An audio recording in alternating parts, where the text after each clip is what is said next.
Hi guys, welcome to my YouTube channel. Welcome to Simple Politics. I didn't think I would make this video early on. I thought I would wait, but there's been new developments this morning.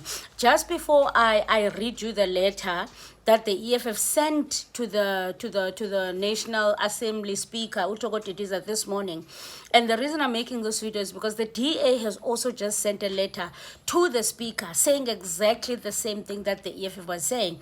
And now everybody seems to be taking interest because the DA has also written the letter 5 hours later after the EFF has sent the letter. One thing about the EFF, they've been on top of their game. And this morning, the EFF now was interviewed by the journalist saying, Ubana, so are you saying this budget must not sit, it must be postponed, don't. And Usna was saying it will be better for the budget to be postponed than for it to sit and they pass this vet, because that's gonna be a big problem for South Africans. And unfortunately, yesterday in the sitting, we've already heard that 96% of the people that were in the sitting, they rejected the vet increase. So and obviously the journalists were asking, okay, fine, what's going to happen to the South Africans, the grants, and it was now clearly said to them, I'm going to play that clip. He clearly said to them, well, yesterday when we were discussing this thing in the committee, the ANC had an option, they had a chance to accept or amend or accept the proposal from the other party, and they didn't do that. So now today you want to come and say, but what if it doesn't sit? What's going to happen? And the yesterday Ramaphosa spoke, and Mantashe, I was just listening to some Kelemasek as well, saying Ramaphosa, Mantashe, in fact all the ANC officials now, the top officials, they are saying well, this unfortunately is the part where the relationship will have to break with the DA. If the DA does not support the budget, then there's no use of them. And we all know, Kuti, everybody has been anticipating the budget. We've all been waiting and anticipating the budget. Even Helen Zille said, I wonder, how is ANC going to pass this budget? So everybody, I even remember CIC back saying, well, the real problem will come with the budget.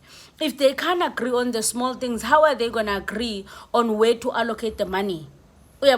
So, yeah, Snawa says, and the it's funny that the EFF has been upfront and they've been honest when it comes to saying to the ANC, let's find other ways in which you can get the money instead of increasing the VAT.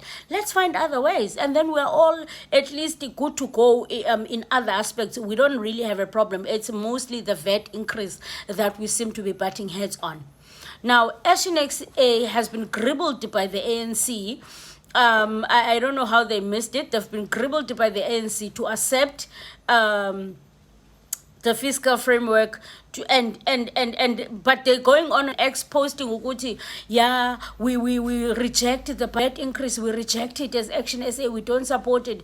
Yet Herman was doing an interview yesterday night, being asked about joining the GNU, was like, yeah, I'm waiting for the ANC. So Herman is ready to be a minister at all costs.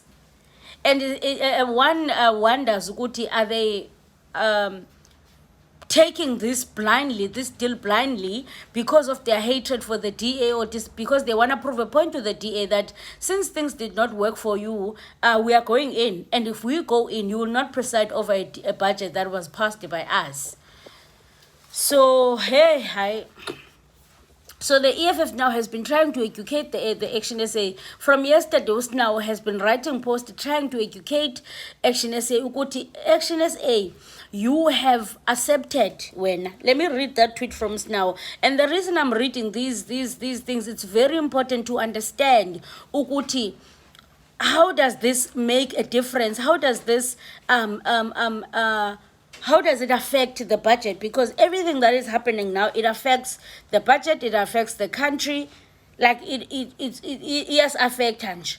So before I get to that, and I want to play this clip for us now when he was doing this interview, like there's just a lot that I want to say on this video, and I can already see that I'm running out of time.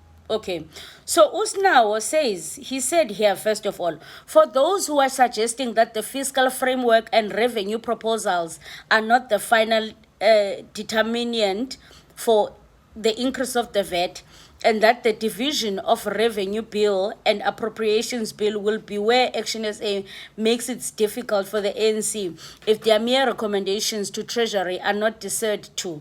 Please read the following. Section 9.4 of the Money Bill Amendment Procedure and Other Related Matters Act states that any amendment to the division of revenue bill must be consistent with the adopted fiscal framework. So if National Treasury does not find alternatives to VAT hikes in 30 days, Action SA has suggested what will be the consequences, because the fiscal framework as adopted has VAT hikes at its core. How and on what basis will other pieces of legislation be changed? The adopted fiscal framework by finance committees as of today contains 0.5 VAT hikes for 2 years. This means the fiscal framework and revenue proposals are a blueprint for further financial pieces of legislation. At the center of the blueprints is VAT hikes. It would have been better if Action SA was being deliberately deceitful. To not know what you are doing like this is alarming. The problem with the reason Snawo has been getting frustrated, since yesterday, is because the Action SA is voting without understanding what they are doing, because they support the ANC there in the committees, and they support the fiscal framework, and then the same Action SA comes on X and says, well, we rejected the VAT increase, but it's part of what they have accepted. Yeah, so just now, what's alarming is this: it would be better if they were doing these things understanding ukuthi kwenzeka ntoni, but they don't understand what they're doing. They don't understand the implications of their actions. So this is why we are like frustrated, and we are trying to bring the point and make them understand ukuthi this has consequences. So someone from the DA has said, I think the Action SA leader has been misinformed. His party appears to have approved the framework and not amended it. Over and above, this was never possible to block the May VAT rate increase in its way. Okay, fine. So everybody is worried. The Action SA might have been misinformed. They didn't understand what was happening, and if the sitting today is postponed and it does not happen, I think it will give the EFF and Action SA a chance maybe to speak, and for the EFF to bring these facts to the Action SA so that they can understand better of what is happening, and maybe they will vote against it and not support the budget of the ANC. But let's move right into the letter. So the EFF this morning wrote a letter to Parliament. So it says that, Dear Honorable Speaker and Chairpersons Dr. Masangwani, the Economic Freedom Fighters' rights to formally raise a procedural and a legal objection to the adoption of the report on the 2025 fiscal framework and revenue proposal by the Standing Committee on Finance. The report in question was adopted on April 1st, 2025, during a sitting of the Standing Committee on Finance held in Parliament at the NCOP building, room S35, first floor. In terms of Section 8.3 of the Money Bill Amendment Procedure and Related Matters Act 2009, the committee must submit a report within 16 days after the tabling of the national budget. More importantly, Section 8.4 clearly stipulates the report must include a clear statement accepting or amending the fiscal framework and revenue proposals. The provision creates a legal and a procedural distinction between 1, the clear statement of the committee's position on the fiscal framework, 2, the adoption of the report itself. The statute requires that before a report can be lawfully be adopted, it must already contain this clear statement. The statement is not a symbolic or assumed expression. It is a legal precondition to the validity of the report. This is precisely why Section 8.4 requires a statement to be embedded within the adopted report, not added retrospectively. In the meeting of 1st April 2025, the committee was never presented with a direct proposition or question from the chairperson to decide whether it accepts or amends the 2025 fiscal framework and revenue proposals. Instead, members were asked to vote on whether they adopt the report, reject the report, or reserve their right to vote. This procedural step, the prior resolution requires to pass the legal threshold of Section 8.4, was never taken. So this is where the EFF's complaint comes from. So a lot of people, when EFF said this, they attacked them. Uguti, with 9% of the votes, you think you are 90%. People kept on saying this budget must be passed so that the salaries, service delivery can progress. Politicians must stop this mouse and cat game.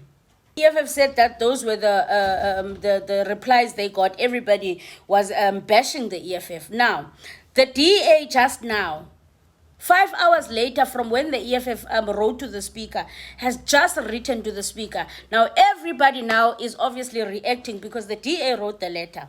Now, Aldrin said, Ubana, the DA has also now asked for the 2025 fiscal framework report to be withdrawn. Like the EFF, they argue procedural irregularities. The DA, George Milkalakis, writes that should the budget vote proceed, the House would be voting on an unlawful report. Any resolutions of the House would subsequently be unlawful. I'm going to read a little bit of just at the top of the DA's letter. It says that, Dear Madam Speaker, procedural irregularities in adoption of 2025 fiscal framework report. The meeting of the Standing Committee on Finance held yesterday refers Section 8.4 of the Money Bills Amendment Procedure and Related Matters Act require that the report must include a clear statement accepting or amending the fiscal framework and revenue proposals. Now, people like the likes of Ongama Mtika, now they are starting to comment, Ukuti Kandi, what happened yesterday? Wasn't this discussed? What's happening? Yeah, and someone answered him nicely and said, well, if you read the statement from the EFF, you could have actually understands. Reflects on engagements with stakeholders and Treasury and SARS. So the confusion has been between these two documents. So the report must reflect on the committee's posture on the fiscal framework and revenue proposals. It didn't do so. We continued to amend the committee report about stakeholder engagements, and then we left with a draft that did not make that clear statement. And then we received a final report, which was ATC'd last night, which said at the end that the committee supports or accepts the fiscal framework as it stands. Now, that was done in retrospect. It wasn't done after a proposition by the chairperson to the members of the committee as to whether we accept or want to amend the fiscal framework. So it's a procedural issue? A major procedural challenge. And that procedural challenge has led to a lot of confusion, which is where I think Action SA made a grave fundamental legislative interpretation, because they thought that they are making an amendment to the fiscal framework by making a recommendation that is contained in the report that National Treasury must go and find alternative measures to VAT hikes within 30 days. Right. There's no legislation that permits that National Treasury must go and do that. But they supported the fiscal framework at the same time. So when you support the fiscal framework and fail to amend it in accordance to the Money Procedures Amendment Act, it stands, and the VAT hikes within that fiscal framework stand. So your recommendation... So I'm just trying to follow on from you, because it's complicated, the way that you're outlining it. But are you saying that Treasury has no obligation then to go and look for the money to get rid of the VAT hikes? Absolutely. And also there's no legislation that says that you can amend the fiscal framework and revenue proposals after they've been adopted by the National Assembly. Right. The opportunity to amend and remove VAT hikes was yesterday at the Standing Committee on Finance. We didn't do that there. That is where Action SA supported the fiscal framework, and if they intend to support it here today as well, that means that finally that the Parliament of South Africa has adopted VAT hikes of 0.5% this year and next year. The recommendation that National Treasury must in 30 days find an alternative are inconsequential, because National Treasury... But there's nothing preventing Treasury from going and looking at alternatives. You're just saying that Treasury is not obliged to. They're not obliged to. Right. And even if they do find those alternatives, which is highly unlikely, how are they going to imprint those on a fiscal framework which was already adopted? Because there's no legislation that permits an amendment of the fiscal framework post its adoption. So we are saying that it might even be in the best interest of South Africans. We know there's a lot of anxiety around it, but as things stand, there will be VAT hikes in South Africa if this report is not brought upon review, and these procedural mishaps are a mechanism in which we can get the report back to the Standing Committee on Finance and hopefully get Action SA back to its senses. This is on a technicality, though, isn't it, Snell? Absolutely. It's a technicality, but which is fundamentally important because it means the proper processes of the legislation that guides us as members of Parliament wasn't followed appropriately. And it was an attempt deliberately by the chairperson of the Standing Committee on Finance to sort of steamroll us into adopting this fiscal framework because there was a lot of blackmail going on. South Africans are waiting for a budget. People need their social relief distress grants. But the fact of the matter those are real concerns because if we don't adopt this budget, if it's not passed today, we're working on an old budget. But look, yesterday we could have amended the budget and removed VAT hikes, and there were various proposals from the Democratic Alliance, from the EFF, from Umkhonto Wesizwe, even Action SA, despite their mishap in legislative interpretation, which bring about alternative measures to generate the 28 billion shortfall that we were trying to get through VAT. So we could have avoided any delay, but now the VAT hikes are here. The VAT hikes will be adopted today. So this procedural mishap is an opportunity for members of Parliament to reflect on the mistakes they made in the Standing Committee on Finance yesterday and present a budget that is going to be pro-growth, pro-jobs, and not have VAT hikes which are going to affect the poor and the middle class disproportionately. All right, guys. Well, that's all I had today. Please let me know what you think. I tried my level best. I hope you understand what is happening. I will update you later on. Seems like the DA is having a backbone. They're standing very strong. I thought by this morning they would have... they have retreated and said, no, we are voting with the ANC, but it seems like they are standing strong. And it seems like they are willing to lose their position in the GNU. I mean, we only have how many hours? Well, an hour left for the sitting. Let's see what's going to happen. I think they're pushing for the budget to not go on right now. Once it's postponed, it gives them enough time to negotiate. It gives the EFF enough time to negotiate and also to sort of educate the Action SA as well. So I don't know what's going to happen. I don't know if the budget is going to proceed, the sitting is going to happen today, or if it's going to be postponed. I mean, we've got an hour left to find out. Ziyakhala, guys. Honestly, it's ziyakhala. Busy. Let me know what you think. I'll probably see you guys once the sitting has taken place, just to react on that as well. I'll see you on the next one. Aluta continua, guys. The struggle continues.